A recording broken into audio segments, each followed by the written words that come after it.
langsung mereka down ya. Ketika mereka down, keputusan yang mereka ambil itu sudah tidak relevan dan tidak logis ya. Karena trading itu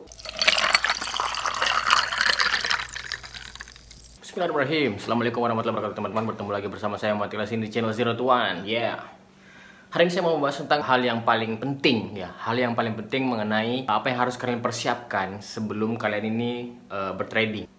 Modal sudah siap ya, modal sudah siap. Perusahaan piala yang kalian tunjuk sebagai broker kalian itu juga sudah siap. Nah, setelah itu apa yang harus kalian lakukan sebagai nasabah? Nah, harus disiapkan oleh nasabah ya sebelum bertrading. Ketika kalian semua sudah siap, itu adalah mental ya, mental dan mindset. Kenapa itu penting banget teman-teman? Begini, banyak sekali dan hampir 80% orang yang rugi di trading itu ya, mereka itu disebabkan karena mental mereka yang belum siap. Hal yang paling pertama itu ketika mereka tidak menyadari bahwa ada resiko di situ ya. Mereka sudah dijelaskan mengenai resiko, tapi itu tidak betul-betul masuk ke dalam kepalanya mereka. Jadi ketika mereka sudah bertrading ya, ketika harga turun dan mereka mengalami floating minus, itu mereka langsung shock ya, langsung shock mentalnya, dan mereka tidak siap untuk itu ya. Mereka belum siap untuk mengalami yang namanya floating minus dan negatif. Ketika mereka ini mendapatkan floating loss, langsung mereka down ya. Ketika mereka down, keputusan yang mereka ambil itu sudah tidak relevan dan tidak logis ya. Karena trading itu tidak melulu mengenai perasaan tapi juga logika. Jadi di mana kita bisa membaca market, di mana kita bisa membaca support resistance ya, dan lagi bagaimana caranya kita membaca harga ini murah atau mahal. Kayak gitu teman-teman. Nah, itu hal yang pertama. Nah, yang kedua itu yang harus kalian siapkan itu adalah kalian juga harus mengerti yang namanya money management ya. Kalian harus mengerti bagaimana caranya mengatur keuangannya. Misal, ini hampir semua yang saya temui nasabah yang bertrading itu, mereka itu dari awal tidak menentukan target profitnya mereka dalam sehari berapa ya. Jadi misal mereka sudah trading terus mereka menentukan di awal, oh saya hari ini maunya profit $100 aja atau $500 aja cukup ya. Kalau sudah tercapai profit seperti itu, selesai, sudah keluar dari market, kalian pergi kemana kek atau kerjaan yang lain terserah ya. Harus seperti itu kalau saya bisa bilang, karena itu berpengaruh kepada disiplinnya kita. Karena setelah hampir banyak banget yang saya temui, semua nasabah-nasabah yang pernah saya handle dulu, dan sekaligus nasabah-nasabahnya anak buah saya dulu, itu mereka itu ketika sudah profit, mereka tidak ada batasan ya. Mereka tidak ada batasan mau profit berapa, yang penting mereka trading semaunya mereka. Ketika sudah dapat profit, mereka greedy-nya atau rasa serakahnya itu keluar, akhirnya mereka trading lagi. Tapi mereka tidak menyadari ketika kalian semakin sering memasuki market, kalian semakin sering open posisi, kalian juga terpapar resiko yang sangat besar teman-teman ya. Jadi kalau kalian masuk market, ketika kalian open posisi, itu kalian tidak hanya terpapar resiko profit, tapi resiko loss juga kalian sudah terpapar di situ, dan itu 50-50 ya.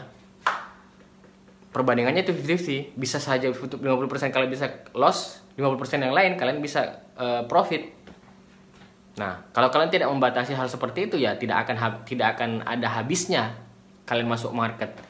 Ketika sudah banyak juga itu yang mereka sudah trading profit, trading yang kelima ini, yang mereka open posisi kelima ini langsung loss.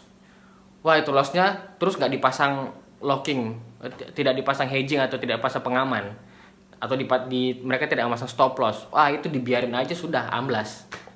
Apalagi dengan dananya mereka yang terbatas itu tadi ya.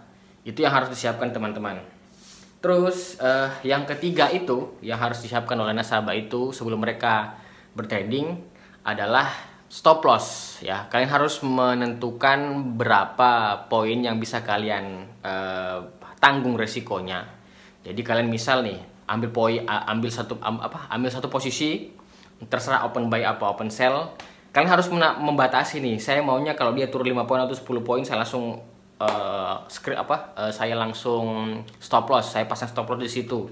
Entah kalian langsung auto cut loss atau bisa langsung di lock dulu, terserah. Tapi kalian harus menentukan di awal itu berapa poin resiko yang bisa kalian toleransi ya, seperti itu. Jadi biar tradingnya itu lebih disiplin ya, biar tradingnya lebih disiplin aja. Kenapa? Karena kalau kalian tidak membatasi resikonya kalian, ya harga mau kemana pun ya ikut, kecuali kalau modal kalian itu besar.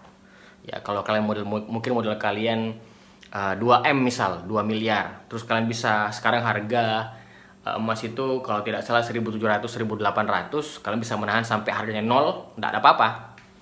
Karena modal kalian cukup. Tapi kalau modal kalian itu pas-pasan, dikit, ya mau tidak mau kalian harus pasang ya stop loss, kalian tentukan berapa poin. Nah, tapi ingat rumus yang pernah saya katakan sebelumnya ya. Ini rumus saya.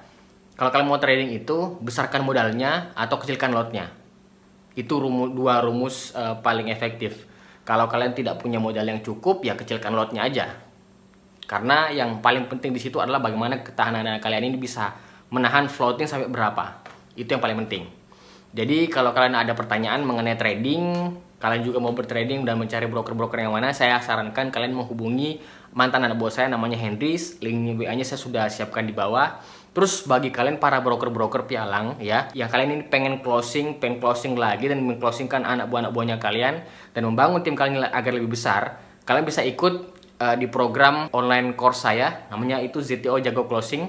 Saya membuka online course khusus untuk para pegawai sales marketing yang bekerja di pialang ya.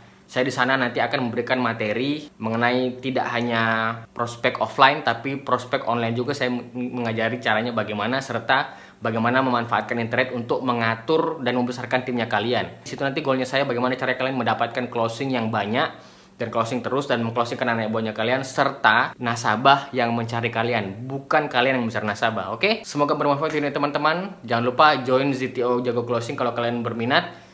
Linknya saya taruh di bawah juga. Kalau kalian suka video ini silahkan like, tidak suka dislike aja. Jangan lupa subscribe ya.